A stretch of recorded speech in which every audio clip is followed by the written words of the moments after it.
think number 10. I think Brock would like this as a, just leave this up here. I think we can take it with us as we go. I mean, everybody's been on stage already. Brock, do you want the oak behind you or not? All right, so continuing what I was saying before, art is incredibly important in the blockchain space and in life in general. And it's tied into, don't even go there, my friend. It's tied into spirituality. It's tied into social good. And if there's somebody who's been doing huge and amazing things in social good and blockchain, it is our next speaker. Why don't you tell everybody about him? Yeah, he's really one of the leaders in the blockchain space, having been into crypto and Bitcoin for so many years now. And what fascinates me is how he is forming really a crypto revolution in Puerto Rico, now that we're calling Crypto Rico, with so many people moving down there for a number of reasons, but there's a crypto community that is forming, seeking to do social good there in that country and beyond. This is going to be some super fun stuff. So let's not delay any further, and let's put our hands together and give a very warm welcome to the awesome man that is Brock Pierce, ladies and gentlemen. Yes, who's going to be painting himself. All right, let's take this with us and get off stage. Come on. All right. Nice. Yeah, this is a great segue. Perfect segue. Don't mind us. Why we are here? Well, it's good to be here. So I'm going to walk you through a little bit of State of the Union. How did we end up here? What has been the last 5-10 years for me? I got my start in digital currency back in 1999 with games, when games first started to become networked, and once they became networked and multiplayer, you could transfer those assets from one player to another or trade, buy, and sell. And so I started building the early exchanges for the buying and selling of digital currencies, and I became the main market maker, building out a supply chain of 400,000 people in China that would play games professionally to mine those digital currencies. I was PayPal's largest customer for many years, launched Alipay, learning how to do cross-border payments. And so eventually when Bitcoin came along, obviously, it didn't take me long to get involved. But here's where the financing of the industry, which is kind of what's most relevant today, started. There was almost no financing for companies in this space in 2012. That was when the very first investments were made. In 2013, venture capitalists first said, hey, there might be something here, let's make a bet. And there were a reasonable amount of bets made. By 2014, this sector was taking in capital from VCs that was comparable to the internet in 1995. By 2015, it was taking in capital that was comparable to 1996. A big difference between then and now is back then it would cost $5 million to build a website to sell shoes online. Because of the open source movement, because of SaaS software, because of all of the things that have happened, you can now do that with a very small sum of money. So this capital that came in these first 3 years is the capital that's laid the foundation to build all the bridges, the roads, and the tunnels. Like with the internet, it wasn't useful until you had an internet browser, until you had an email client, until you had these sorts of things. But by the year 2016, all the VCs were asking one question of every entrepreneur, or two questions. Where's the revenue? But the bigger one was, where's the exits? And so the VCs in 2016, not having seen, the big banks or the PayPals buying the early companies in this space, started to take their foot off the gas.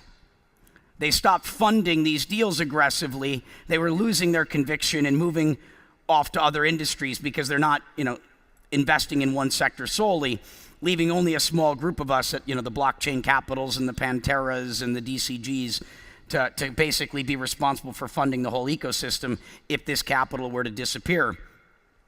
And so just because the venture capital was drying up or becoming less available for the next wave of entrepreneurs coming to the market wasn't going to deter any of us.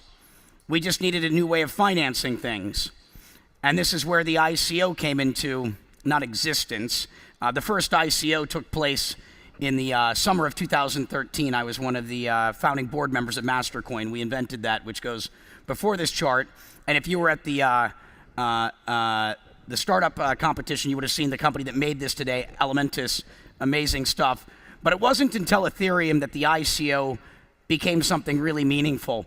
And that's because they turned down venture capital from all the top firms to do this, even though they could have raised capital from Sequoia, Andreessen Horowitz, or anyone else if they'd wanted. But the Dow is when things really changed. When you saw over $150 million raised for a project that was not much more than something written on the back of a napkin, that made entrepreneurs all over the world that were paying attention say, maybe this is the right thing for me to do. And what's happened since then, I think we all know.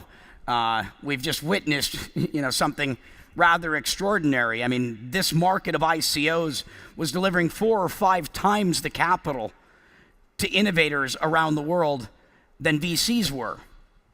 And different than venture capital that historically had only been available in cities like San Francisco, it was now available to entrepreneurs anywhere in the world. It was allowing innovators, the next Vitalik Buterins, the next Dan Larimers, to be people that might be from Africa, Southeast Asia, maybe even Puerto Rico. But like all things, when the markets start to become irrational, the pendulum has to start to swing back in the other direction. Things have to start to correct, and that's what we've seen through the beginning of this year. It's not dead, it hasn't dried up. It's just becoming rational. The market was becoming irrational. And so we've gone from that exuberant bull market to now this rational, cautious bear market. But good news is, everything I've ever built in my life successfully was typically built in bear markets. It's very difficult to do things well when the market around you is irrational. So I wouldn't let this deter you because the future is still bright.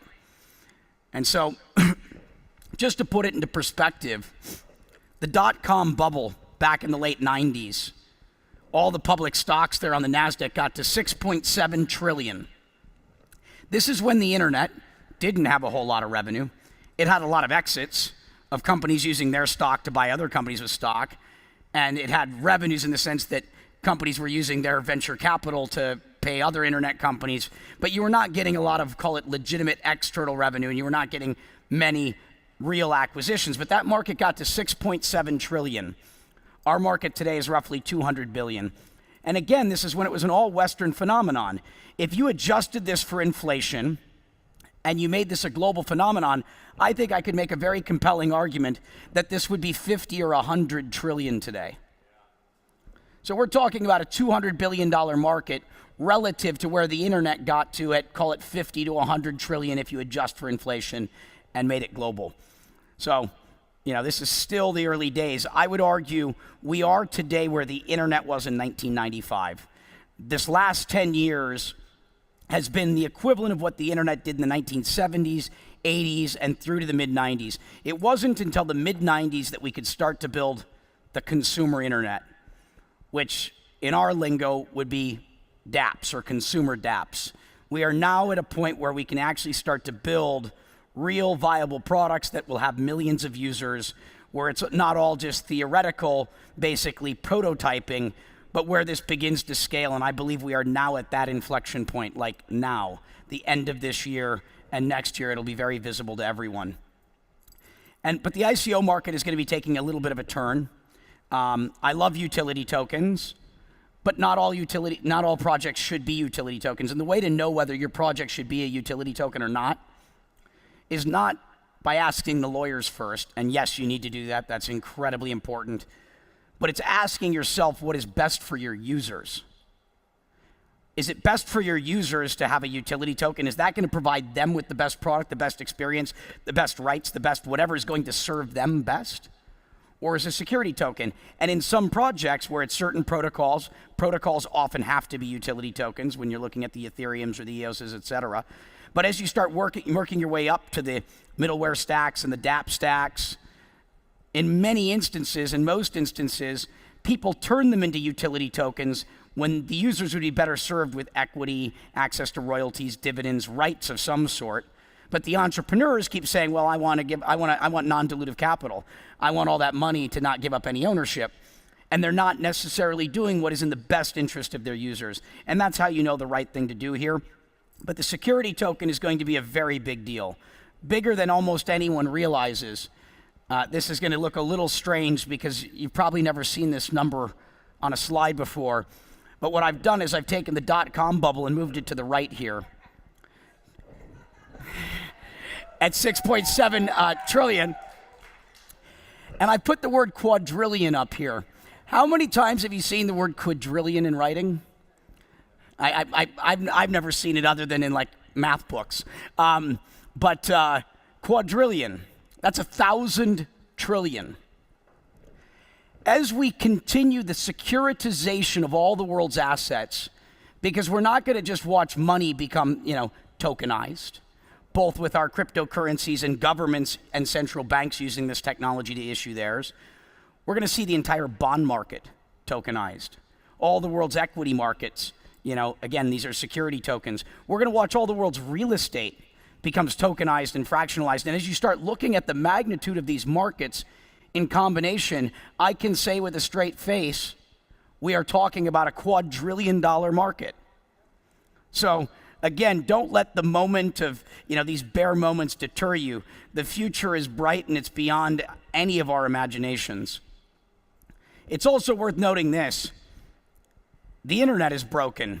So we're not just talking about securing all the world's assets and securitizing them to facilitate more efficient transferring and trading and whatever it might be, securing our ownership, but the internet is broken. And that might sound a little strange because most people don't think about it in this context.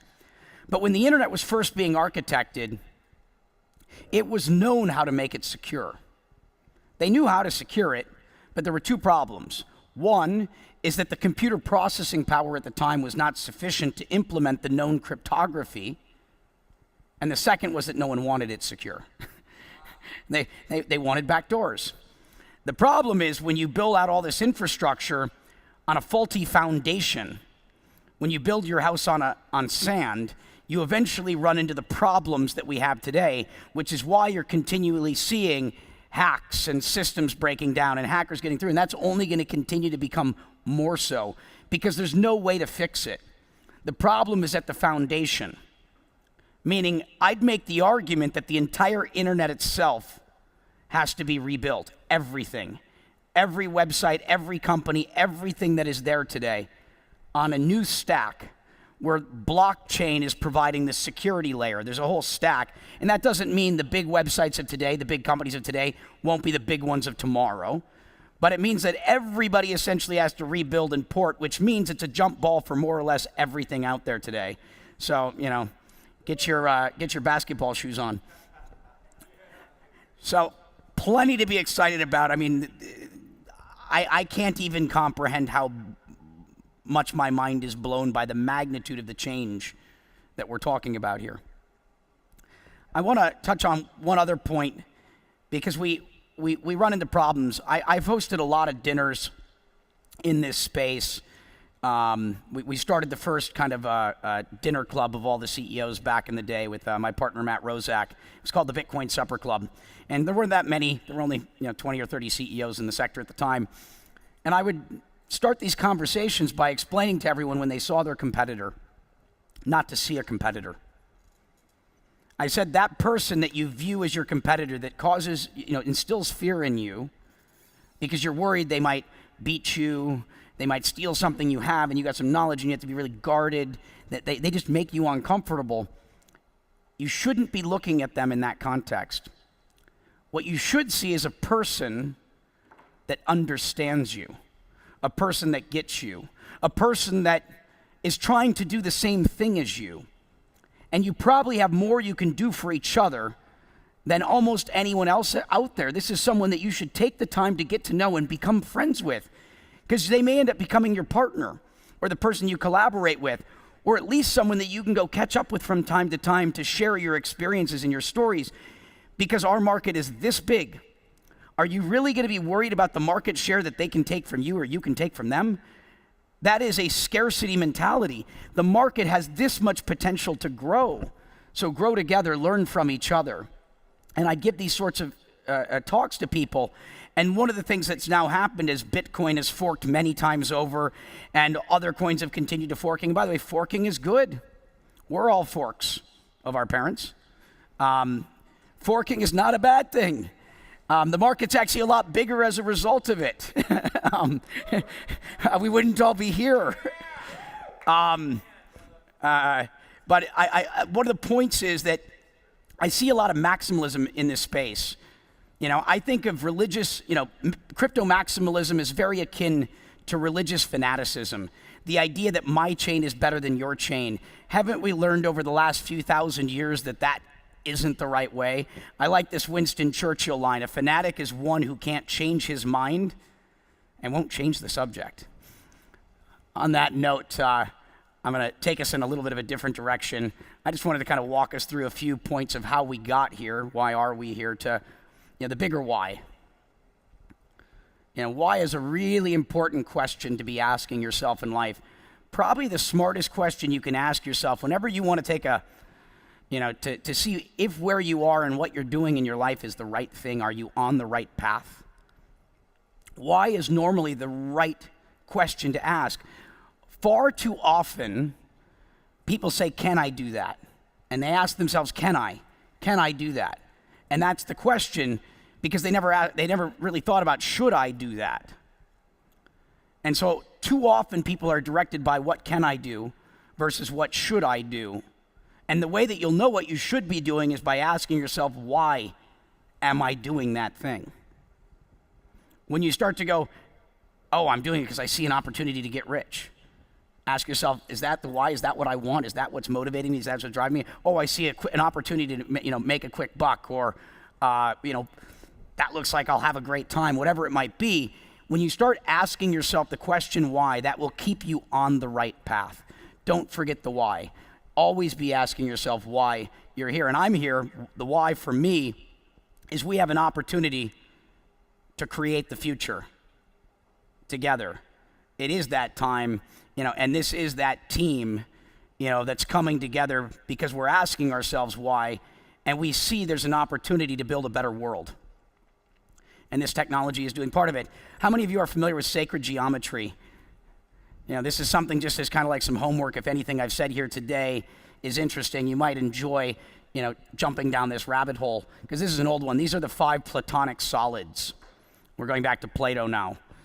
This is the information that Socrates passed on to him, and he died to pass on this information to him, because there's something there that you may one day discover. But I'm not going to take us too far down that rabbit hole. I bring it up in the context of some of the things that we're doing here. This is the chestahedron, which is the EOS logo, but it's not an EOS logo, it's a chestahedron. EOS just happens to use it as the symbol for what it's doing. The chestahedron is a piece of sacred geometry that was lost a very long time ago and only rediscovered in the year 2000 by Frank Chester. And when you start to understand sacred geometry, you'll understand that there's a duality between them, and they end up making multiple shapes. And so the chestahedron, when you cut off the points, becomes the decatria. The chestahedron being the sacred geometry of the heart, the decatria being the sacred geometry of the earth. And obviously, when you're dealing with dualities and things that go like this, they actually fit perfectly together. And if you take the word earth and you take the word heart, you'll notice it's just one letter that moves from front to back. It's an interesting thing as you study language more deeply. In this area, I'm not been active at Block 1 formally for a while, but I have been focused on the next sort of thing as it relates to EOS, and I am, again, a fan of all the chains, Bitcoin, Ethereum, Cardano, anybody. If anyone makes the world a better place, we all win, so please keep experimenting. It's all A/B testing. I'm only using EOS in the context of this because there's some interesting aspects of it that you may not know. And so whether you like this project or not, it's a project that everyone should pay attention to because of the governance component.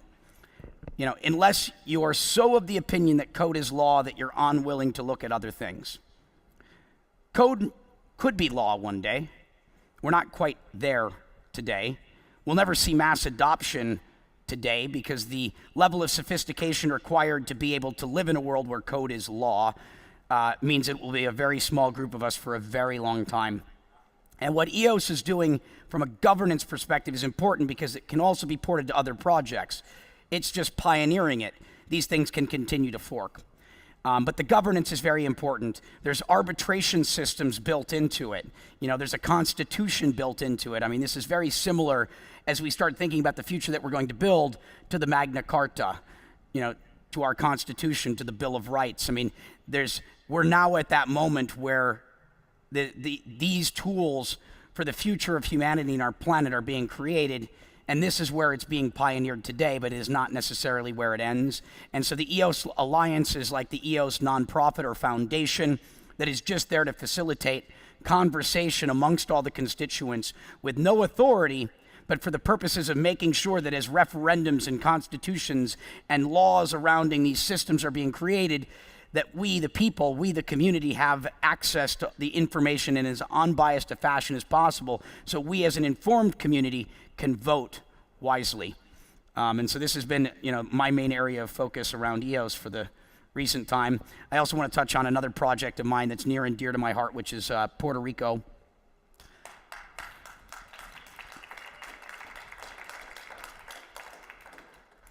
I've been going to Puerto Rico since I was young, and in 2013, I was very frustrated by the fact that none of our companies, no one in the space could get a bank. Only a Coinbase had a bank account at Silicon Valley Bank, and basically everybody else was just struggling and dying to get any bank maintained for any reasonable period of time. And so I got frustrated with it, and I'm like, well, why don't I just buy a bank? If the banks won't bank us, why don't we just become a bank? And so I went and started looking at how do you buy or set up a state-chartered bank, a federally chartered bank, a credit union, a co-op, all these sorts of things. And I'm looking at all the banks in the country and how much it's going to cost and how long. And finally, I'm like, this is not looking easy. Wait, I'm a hacker. There's got to be a back door. What about the U.S. Virgin Islands? What about Puerto Rico? What about Guam? And within the next 24 hours, I got a call from a friend of mine. And he says, you got to meet these guys in Puerto Rico. There's this cool tax incentive. I said, I'm not really interested in the tax incentives because that doesn't motivate me. The opportunity cost is too big. I need to be where I need to be. But I do want to talk to them because I want to talk to them about banking. So I have this call. They're trying to talk to me about the tax stuff. I go, I'm not interested in your taxes. I go, are there ways to create banking institutions in Puerto Rico that might be able to serve this industry's needs? He's like, absolutely. The same legislation provides for the ability to do that. I jumped on a plane, went down there and started a bank in 2014 and ended up being one of the main crypto banks. But that's where I got kind of very familiar with all the things in Puerto Rico. And when the hurricane hit and Maria hit, and I'm watching the devastation and looking at the suffering and watching the people fleeing, I'm like, all right, I guess it's a good time to go. As everyone else is going, let's go in and figure out how we can be helpful. Let's figure out how we can serve. Let's figure out how we can make life better for people in this particular instance. And so we spent a year down there now working on this. They've recovered mostly from the hurricane, but the thing that Puerto Rico is going to continue to suffer from and could eventually be devastating is what I like to describe as a brain drain.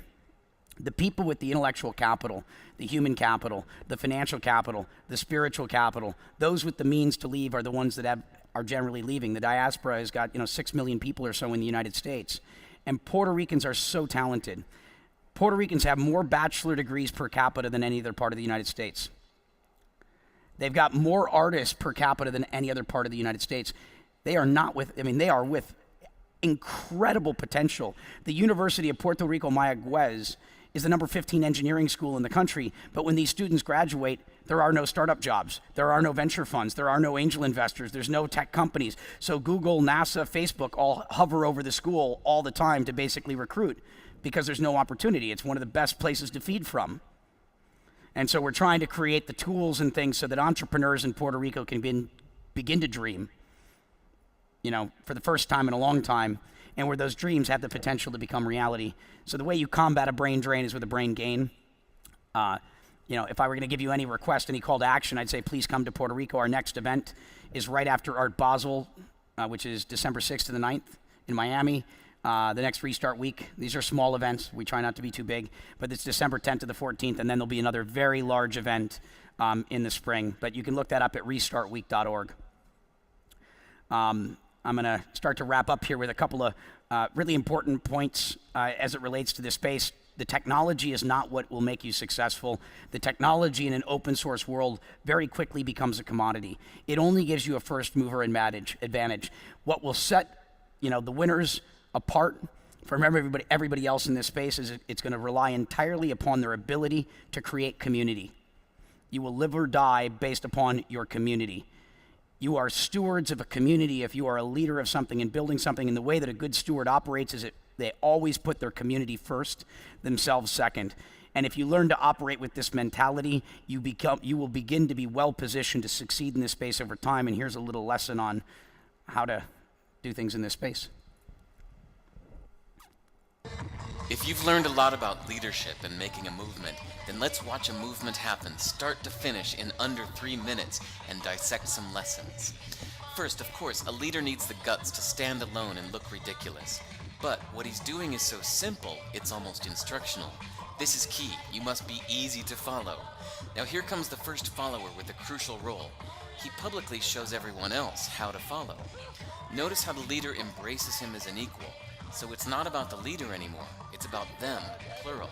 Notice how he's calling to his friends to join in. So it takes guts to be a first follower. You stand out and you brave ridicule yourself. Being a first follower is an underappreciated form of leadership. The first follower transforms a lone nut into a leader. If the leader is the flint, the first follower is the spark that really makes the fire. Now here's the second follower. This is a turning point. It's proof the first has done well. Now it's not a lone nut and it's not two nuts. 3 is a crowd and a crowd is news. A movement must be public. Make sure outsiders see more than just the leader. Everyone needs to see the followers because new followers emulate followers, not the leader. Now here come 2 more people, then 3 more immediately. Now we've got momentum. This is the tipping point and now we have a movement. As more people jump in, it's no longer risky. If they were on the fence before, there's no reason not to join in now.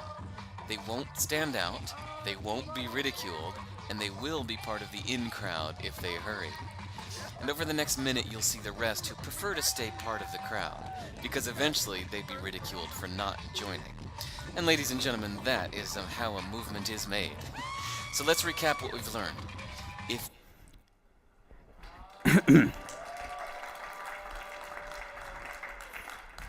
There's good lessons there. You can go back and watch that video again and again. It's important. I also like to talk about this. I'm not here. My motivation in this space is not money. I think where we're going, money's not going to be as important one day. But a new definition of a billionaire is someone who positively impacts the lives of 1 billion people. A unicorn is a company, a group, a community that's positively impacting the lives of 1 billion people. The things that we are working on in this space all have the potential to do that. So right now we all have the potential to be future billionaires, and I mean the better kind. And part of why I like to make this point is I like to think that we're here to change the game. I think that we're here to upgrade the game. I think that most of the people in the world today are playing this game that I call compounding interest. You know, like you invest money, it keeps making more money, compounding interest, but it's really a game of self-interest. You know, I prefer this idea of changing the game and playing a game of compounding impact. You know, how do we create as much positive impact as possible? Life's purpose. I like to tip my hat to Satoshi all the time. Japanese pseudonym, Japanese terms. This is Ikigai. Figuring out what you're good at, what you love, and what the world needs. The intersection of those things is where you'll find your life's purpose. Ikigai. It doesn't matter if you get paid, because if you're doing what you love and you're good at it, and it's what the world needs, you're going to have everything you need, and you probably will be paid well for it because it wasn't your focus. This is another great Japanese term known as Kaizen, which is the change, better, continuous improvement. When you wake up and you go approach situations, you go create things, you build things, don't do anything mediocre.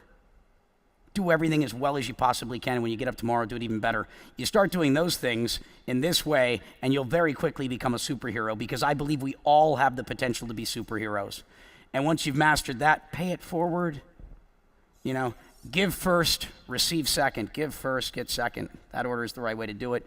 And once you do that, we'll be done building a world that's focused on me, and we'll end up with a world of we. If you take the word money, and you take the first and last letter, the M, the Y, the my out of money, you're left with one in the middle, because we're all one. I like this as well. You know, I spend a lot of time in magnetic points around the world. If you take the internet or the net out of magnetic, you're just left with magic. Dream. None of this can happen unless this team continues to grow, because it takes teamwork to make the dream work. And we're not here for revolution. We're here for evolution.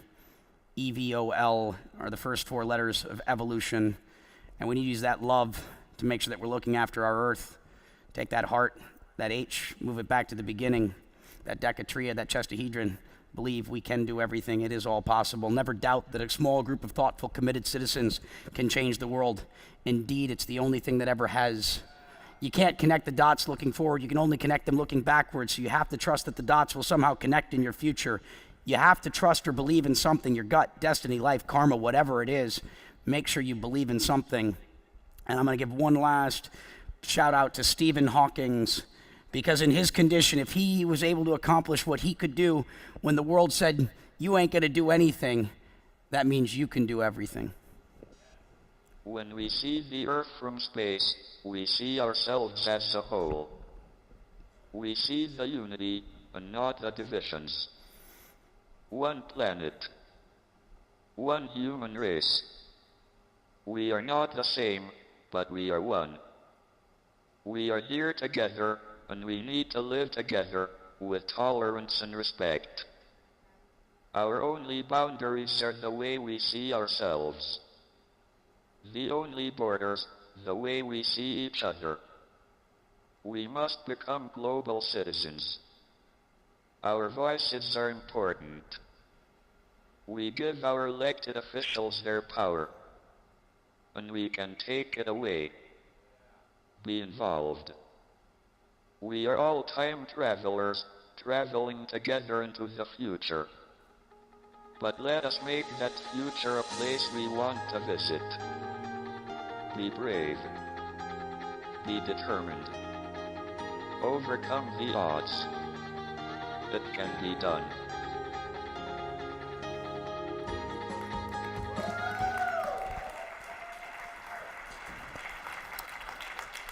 Thank you to all the organizers at World CryptoCon. Incredible event. Everyone I've had a pleasure of meeting here. Thank you all. I'll see you hopefully a little bit later. Thank you, man. That was amazing. Oh my goodness. Ladies and gentlemen, I've got shivers and I've got goosebumps. That was incredible. Just like one more time for Brock Pierce, please.